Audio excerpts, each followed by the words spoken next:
Well, Cheryl, good to see you. Thanks for joining us. We got you in studio. Yes. Took a lot of time to set all this stuff up, but I think it looks pretty decent. But always good to have you. Yeah. Thanks so much for having me. This is going to be an Yeah. awesome conversation. Well, I think this is actually our first podcast episode that we've done where we had two Frontier staffers. So Yes. we're gonna kind of unpack a little bit. But before we really dive in, I'd love to actually hear kind of your journey. You're our education outreach coordinator, so you've got background with education. I think you might have homeschooled too, without giving too much away. But I mean, just tell us a little bit about yourself. Like, how did you get started in this whole movement? Well, I really got started in politics in 2020 Mm. when, we were all locked down and I was getting tired of just ranting on Facebook saying, oh my goodness, read this article, look at what this thing is happening. And I actually got an opportunity to door knock to help Steve Daines get elected. Okay. So I talked with a lot of people and got paid for it. So that was my intro into it. But when it comes to education, I detested school. I like you personally. I personally hated school. I was a terrible student. I was bored out of my mind. I was always needing a tutor I've been thinking about it lately. Like, I don't think I was paying attention at all because I was sitting in the desk and just daydreaming the whole time. And then they give me a worksheet and I was like, what do I need to do? I can resonate with that for sure. So I just did not care for school. I just thought this is these are useless facts. I'm never going to need to know when Ponce de Leon sailed the ocean. Right. Yeah. In what year? A lot of memorization, I feel like. Yeah. For me, I need to know the why behind something. I need to know what we're doing with this. I need practical information. So I actually finally became a good student in high school when I learned that I should probably get good grades so I could go to college. Yeah. I didn't learn till college that I needed good grades, so you got a head start for sure. So, and my poor parents, they were like, "Oh my gosh, she's stupid. Like, does she have a learning disability? Does she have a problem?" And I didn't. I mean, I was just not applying myself. So, until high school, and then I got straight A's, and then I went to college and got a degree in physics, and everyone was like, "What in the world are you doing?" I didn't even know that, actually. That's wild. And I hated math. I went to college to say, okay, what kind of degree can I get that doesn't have anything to do with math? Because it was the bane of my existence. It was the stupidest thing. I had no application for it. And then I fell in love with astronomy and then physics, and I found a use for the math. And it was the end of the story.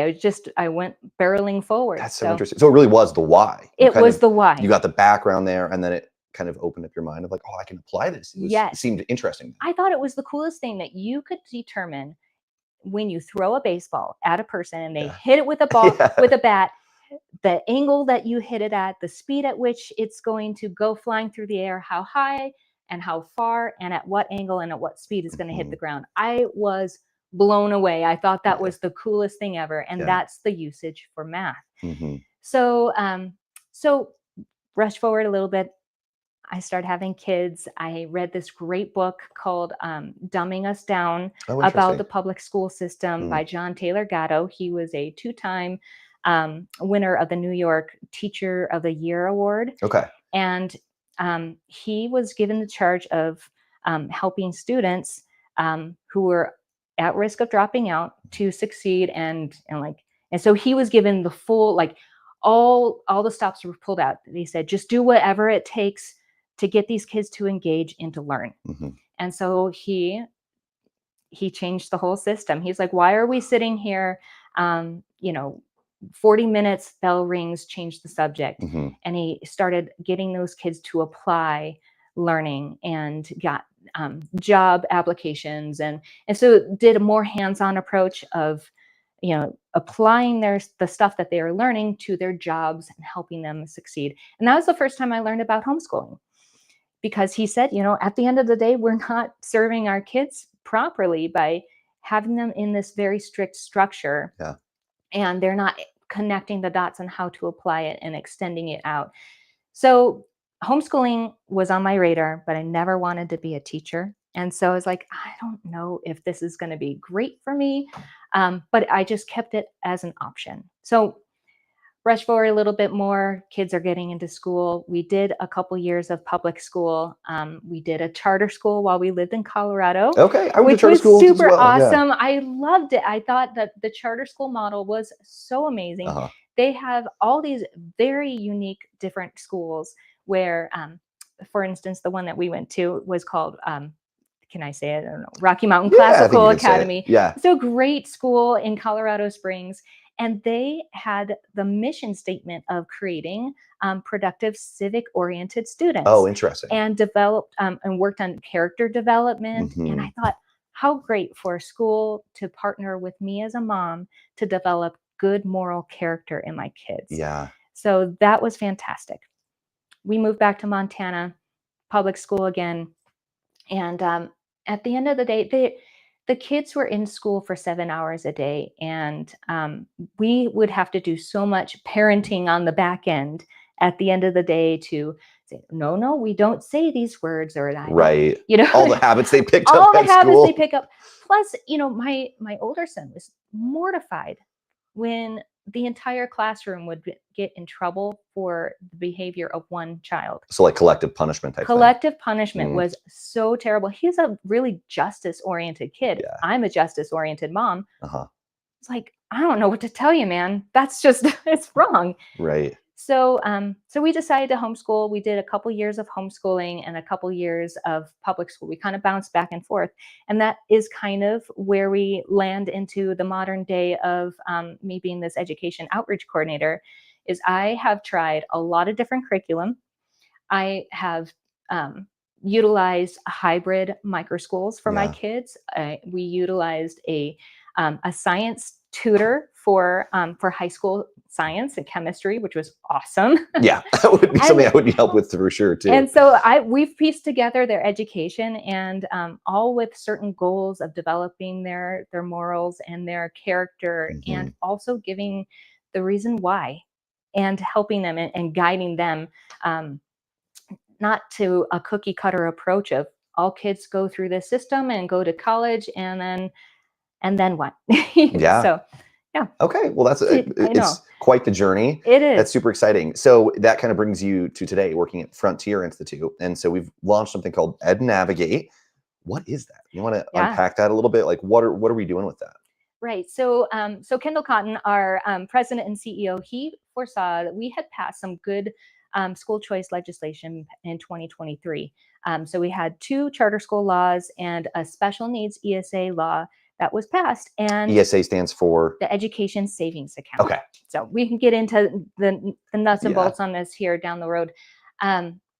But he thought, like, we're going to have to explain this to parents, and how are families going to know what is going on? So that's where he started developing my position as the education outreach coordinator to talk to parents and educate them, as well as educators, those who are teachers or school founders, on how to navigate these laws here in Montana. So Ed Navigate is a great one-stop shop for parents and providers to understand each of these different ways of educating your kids, from part-time enrollment, how do you start homeschooling, how do I access scholarships for private schools, and we also have a super cool interactive tool that is a school finder map. So you could put your zip code in, and then out comes all these different schools that are in your area, and you can change the radius from 5 miles to 20 miles around.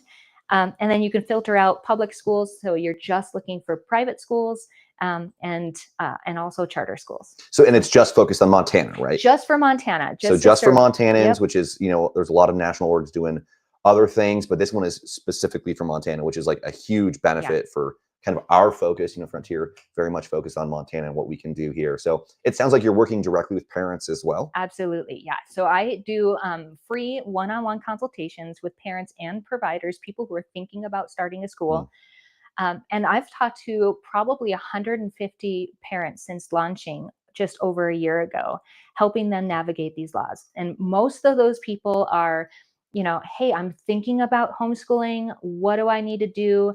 I have no idea where to start. It's like, oh my goodness, let me tell you, I was there. Yeah. And I had a very wonderful older mom who had homeschooled her kids, who helped me get started and find some curriculum to work with. So it can be so overwhelming. There's like literally hundreds or maybe even thousands of different homeschool curriculum out there. And Yeah, so there's not really a good guide for doing that. So yeah, kind of like the pathway for the steps, there's yeah, maybe what you're providing, you'd say. definitely. And as I said before, like I was kind of the reluctant homeschool mom. I didn't really want to, but I did it because I knew that was what was going to be successful and Mhm. it was going to meet our kids' needs. And every year we looked at our family, said, what do we want to do? What are our needs this next year? Do we homeschool again? Whatever. Do we change the curriculum? So I've actually Yeah. we utilized a lot of different curriculum. I have a lot of networks here. And so I just help them, access the education model that works best for them. For some families, homeschooling is not something that's something that they can consider for Yeah. whatever reason. Sometimes it's because they both mom and dad have small businesses, So and it's just really busy. they're busy. They have to work. They just don't have their life set up for one parent to do that. And so then we look at help them identify micro schools that might work for them, a private school in their area that might serve their needs. And if finances is an issue, then we start talking about scholarships and what they can expect on that front. So, Yeah, and well, I think the really cool thing that I get really excited about is that the way that we approach education at Frontier Institute is really not a one size fits all. It's not like a yeah, here's your school, your program, you got to deal with it and you have to learn that right. way. And if you're not, well, too bad. It sounds like a lot more customization, trying to fit it Yeah, to the kids' specific needs. Is that what you found with some of these parents? absolutely. And the the bottom line is that there isn't a one size fits all, Yeah, and we're trying to do that, and it goes to the law of averages. Like that average doesn't fit anyone right. when you try to build it that direction. And so we do see an increase in customization. We have actually here in Montana, we've allowed and codified in law that you can enroll part-time in your local public school Mhm. and take one or two classes. Really? Wow. And that was something when I pulled my fifth grader out, he wanted to continue taking orchestra and he couldn't Mhm. because we didn't have the legal structure for that. Now, if he was in high school, it would have been much more flexible. But at the elementary level, they didn't allow that. But now they do, which is super Yeah, awesome. which is kind of a testament to the work that Yeah. so many people, including us, have done in Montana to make these things kind of possible. One thing I wanted to chat with you about today was the actual term education freedom. There's a lot of different terms thrown around. Some of them go over my head. What does education freedom mean Yeah. exactly? If you can give us kind of like a user guide on how to approach that term itself. Absolutely. So normally, so this whole movement started about 30 years ago, at least this iteration, as the school choice movement. And back then, we were really looking at vouchers and charter schools. That was kind of the OG of school choice. Mhm. So really, school choice is talking more about choosing a different school or a school building. When we talk about education freedom, that's where you get into that customization, where you don't just limit movement from your zoned district to another district that you might want to attend or charter school, but actually allowing the the funding to follow the Mm. students. So you're not funding a system or a building. You're funding the actual child and allowing the parents to customize the education. So education freedom looks like part-time enrollment. It Mm. looks like doing a hybrid school or an education program with doing some online learning. It's the sky is the limit. It as these education savings accounts have developed, it's allowed parents to be very, very specific and Right. unique with their Because choices I for mean, truly, education. every kid is very different. So why would Yeah, we want the kind of one size fits all? No, that is so interesting. And so, what are folks saying about education freedom? I've yeah, I've heard a lot of negative things, I've heard a lot of positive things. yeah. But what are some of the parents that are going through Ed Navigate and the services that you provide with Frontier Institute? What are they saying about this? Maybe start out there. So they just want something that works better for their kid. They see their kid is being either overlooked for whatever reason. They're falling through the cracks. They suspect their child has a learning disability, and the process of identifying such a learning disability is not is just being slow walked or Mm. whatever. And so, this is what parents do when they see their child struggling. They say, I'm going to do it. I will step in and I will do whatever I need to do in order to bring success for my kids, to fix the situation. And actually, one of the top reasons that people choose or support school choice, or they want another school, is because of safety concerns. It's bullying is happening, or maybe there's gang activity, or maybe there's the kids are running with the wrong crowd and going down a wrong path, and so the parents are looking to put their kid in a safer environment. Kind of give them more options there. Yeah. Well, that's good. I think that it's cool to see. One of the promising things from education freedom movement really is that it's starting to open the doors so that parents are wanting to be plugged back in with their kids. It's not enough to just send them off to school Yeah. and then pick them up and then it's not my problem while they're gone. Right. And it seems like we're starting to empower parents to be like, no, take control of your child's education. Yeah. And if we allow many, many venues and opportunities, parents choose different options. And Mhm. it's actually the coolest thing. So EdChoice is a great national organization. They do a ton of national polling. They do polling monthly, and then they do a big um, annual poll Mhm. of different respondents. And on their homepage, they have this lovely chart of what the actual enrollment is as far as all their options: public school, charter schools, private schools, and homeschooling. And if those parents had the choice to pick whatever they wanted because money wasn't an issue, Yeah. you can see this great variety happen. It's Much really more than it's actually happening. absolutely. Interesting. And about 30-40% will stay in their zoned school Mhm. district because that's the easiest, and that's totally great. Others choose to do an out of district enrollment, so into another public school that is outside of their district, or a charter school. And there's a huge growth in private schools. And so we would just want to have as many options available. Like, competition is actually a really, Yeah. really good thing. When you have more options, uh, those public schools actually tend to step up their game. Mhm. We see their test scores improve. They start to offer more exciting programs in their own organizations, which is really great. And that's what we want to see. Like, why are we locking everybody into just one model? Yeah. Just we have decided as Americans that funding public education is a public good, Yeah. and we are taxed for it. And let's unlock those dollars and allow it to follow the student, Mhm. allow the parents to decide how they want those dollars spent.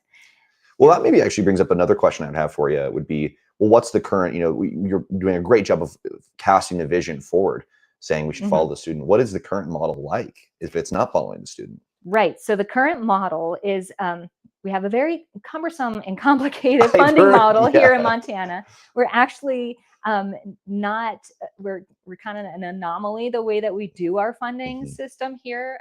Reason Foundation has a really good article talking about funding, and that we should really be student centered. Yeah. But part of our model is we have our property taxes, and that's where a big bite of our property taxes go, is Mm. towards your local school district. And then you have the portion from the state as well that will go toward so part of our funding is based on enrollment numbers. Mm. But So we're funding systems so we're essentially. we're funding the system, we're funding old buildings. And the way that our legislation is that it's very hard to change anything. And we Mhm. have all this top down prescriptive, do this, do that. And we have siloed all their funding. So you can only have this pot of money for transportation. You can have only this pot of money for computers. And that's why you see on our tax bills, this is the technology Mm. levy or whatever it is. Right. It's very line itemed. And so that actually doesn't end up serving us. So we spend about $16,000 to $18,000 on average per student here in Wow. Montana on our kids. Per average. Now, if we look at other states in America that have an education savings account, and it's available to universally. So Mhm. universal means all students, regardless of whether they have special needs or low income. Mhm. Their average ESA amount is $8,000. So, and these kids can um, get a great education, and those dollars can be used toward private school education, toward a micro school educational system, or online learning, or some kind of a la carte learning system at home. Mhm. And so it actually saves the state a significant amount of money Yeah. to do it like that when you decouple it from the system in the building. Yeah. And so does that help with outcomes as well too? Yeah, absolutely. It's good because we always talk about accountability in schools, which is why we have to have people say that we have to have, standardized Yeah. testing, because how are we going to hold the schools accountable? But really, the best measure of accountability is the parents saying, this school is no longer meeting our needs, and we're going to vote with our feet, and we're going to unenroll our kid. Mhm. And so those schools want to keep those students. It's a better customer service model. And right now, there's not as much customer service happening, unfortunately. I know that there are good public schools out there, but they are very bureaucratically heavy. Mhm. And with all of the laws that we've placed on the public schools, it's made it very difficult for them to be flexible and to customize and to meet those needs. Yeah. Well, one thing that we've heard a lot of, over the last few years, there's always kind of been those traditional voices that are against education freedom for a number of reasons. Mhm. And I think we've chatted about that a decent amount in the past. I'd be curious to hear where the conversations are happening now. Specifically, there's a lot of folks within our circle where there's a little bit of debate going on. Mhm. Can you maybe unpack that a little bit to some extent, Yeah. without getting too in the weeds, I Yeah, suppose? totally. So we have our typical, our education, like our pro public school people. They're afraid that if we allow school choice opportunities and education freedom, and we fund those students, that they're going to lose all of their funding. Mm, So um, our Constitution guarantees that the public schools will be funded. yeah, So that's just a myth. it's not going But away it's anytime not soon. It going any shouldn't. Yeah. there is not going anywhere, and really, by and large, it's, public schools are convenient and they're easy, and for most families, it works for them, Hmm. and that's great. Um, but part of the funding is based on enrollment numbers, and so there might be kids who are exiting out of the public school system, but public school shouldn't be, funded for a student they're not teaching. So, Right. and this happens all the time when a family moves from, one area to another area. They lose that student, they lose that funding. Hmm. If they were to choose to homeschool, same thing. The public school would lose that funding. So that's just fair. That's just how it goes. Now, some of the other stuff sometimes on our side that we see are some concerns that if there's public dollars that the government can control what kind of curriculum you Mm, use or require testing. And that really just comes down to policy and how you write the policy. yeah. So, yeah, there's a lot of fears. There's a lot of things that you could add in that could be cumbersome. Um, our hearts here at Frontier Institute, we are for deregulation, limited government. We don't want huge, heavy oversight. We want freedom, and we want to maximize parent autonomy. Hmm. And so, I mean, that's just kind of our ethos at Frontier Yeah. Institute anyway. And we just, carry that forward with education freedom. So for instance, our HB 320, our MAPS bill, Hmm. it was a tax credit scholarship program that would award private, a dollar for dollar tax credit for a donation to a Mm, scholarship organization. Families would apply for the scholarship, they'd receive the scholarship. And this bill was written so incredibly well that it provided for maximum freedom for parents and it explicitly wrote out that the government could not force you to change your creed, your curriculum, provide mm. any of that Those extra stuff, all the stuff people are afraid of. So Yeah. Well, and I think that's just reiterates, we'll continue to work on this, but it, we really care about people and freedom, yeah, and that's what we're in it about. And I think we joined Frontier because we're passionate about people and yeah. passionate about more freedom and more opportunities for Montanans. And so it's I think it's a good thing to have these debates going on so we can hear all these different perspectives. Because if we write policy or a law and we don't hear like, oh, hey, have you guys thought about this? Then no, we might make a mistake. Hmm. And that's why you can always go back and change things. But that's what I love about Frontier Institute is I feel like we've done a pretty, without talking about us up too much, No.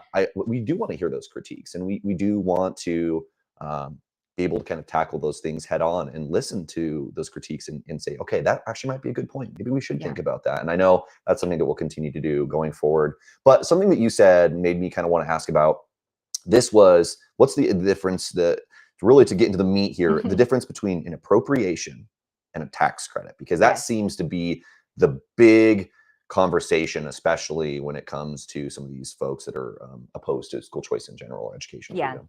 So this does get pretty meaty, and kind of hails back to our Constitution, our Montana Constitution, and how it's written. And there's a very strict accounting that must happen for an appropriation from the general fund. And so if we have any And the spend, general fund is the general fund is the big pot of money okay. from our state government. Got So it. if they say we're going to spend $200,000 on this study, they are going to be asking for a full report and an audit. How did you spend that money? Right. There needs to be strict accounting, um, and and so this is a concern for some people who are homeschooling. They Yeah. don't want to have to give an accountant and itemize their receipts Yeah. and Fair. yada yada, and that's totally fair. I don't want that either. Yeah. I mean, we're very much speaking my Yeah. language.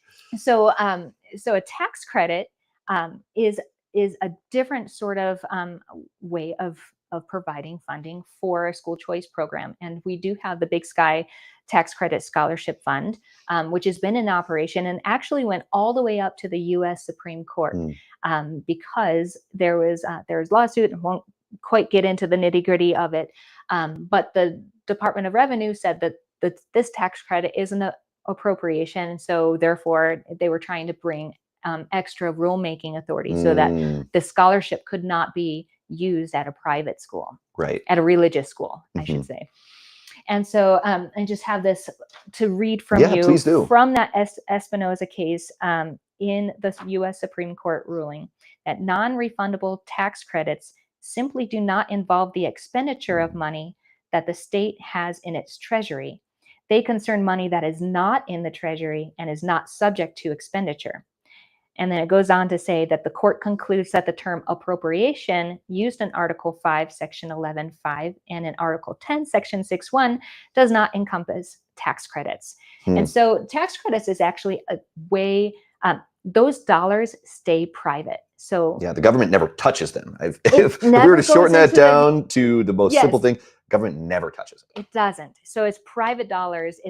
You get a tax credit for making a donation Hmm. to a private scholarship organization. The scholarship organization divvies out that money to their applicants. Hmm. All private dollars. It never touches the state coffers whatsoever.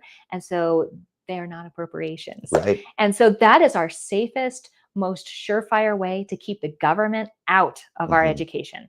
Allow the private people to decide, and then you can also have the private citizen claim an individual tax credit Yeah. for their education expenses. We don't have that yet. That is not legalized, unfortunately, here. But this Hmm. is the avenue that that we're going to be moving Hoping forward down. here in the state. So Yeah, one thing that I think that brings quite a bit of peace of mind to most folks. Some folks, personally, like myself, like I'm very skeptical of anytime the government gets their hands on pretty much anything. yeah. And so, what would you say to some of those folks if there was a bill that came forward that wanted to put all these regulations on, say, homeschooling? How would Frontier think about that? We would oppose that, most definitely. Yeah. I mean, obviously, we'd have to look at the bill and see what it is. but we are here to like stand in the corner of homeschoolers and to maximize freedom. Like we don't want any changes to those homeschool laws. They are very well written. Yeah. In fact, we just deregulated a little bit this last year, which was fantastic. And if anything, I want to see it continue to deregulate. I want more freedom for homeschoolers. But we have to think about all those other students who need to have options. And so I don't want to change any homeschool laws. Yeah. We would be standing in their corner to defend their freedom for sure. But we have to think about all these other kids who are stuck in the middle. I want to see as many avenues toward freedom as possible. Homeschooling is one avenue, and that's not for everybody, but everyone should have the opportunity to choose how much government they want in their lives. Right. If they want absolutely no oversight and no intrusions, they can do it this way. Right. If they're okay with having the super awesome convenience of a school bus coming to the end of your driveway and picking up your kid and doing all the educating during the day and dropping your kids off, that's super awesome too. Like public school, full-time public school isn't super evil. It's a great option that works for a lot of people. But if parents want a little bit more flexibility and they want to choose a charter school, then that's great. They'll probably have to provide the transportation. Yeah. A little less government. We carpooled growing up. Yeah, right? carpool. Yeah. If they want to, go to a private school, that's probably going to involve, a lot more work as well. And so I think the bottom line is that these programs are all voluntary. They're not going to be forced on anyone, and everyone should have the freedom to choose exactly how much government they want. If they want the awesome, full service smorgasbord of your local government school, or if you want to build it together, individually, doing a tutor, doing a micro school, and piecing it together yourself. I love that a lot. Well, Cheryl, how can people find out about our work? Do you want to give them, is it online? Yeah. So I recommend people go check out ednavigatemt.com. You can sign up for the newsletter right there on the homepage. Check out our guides to our traditional school models, our different, all the different guides. If you have questions, you can fill out the Get Help form. And then you can always email info@ednavigatemt.com if you want to have a personal conversation. Also, I would be remiss if I didn't mention Frontier Institute has a newsletter as well as Ed Navigate newsletter too, where you can get kind of the most up-to-date information on what's being said in Helena or across the state. So you can find that at frontierinstitute.org as well. Cheryl, thank you so much. Yeah, and I'm sure we'll have more and more of these conversations as the year goes on next year in 2026. Absolutely. Thanks so much for having me.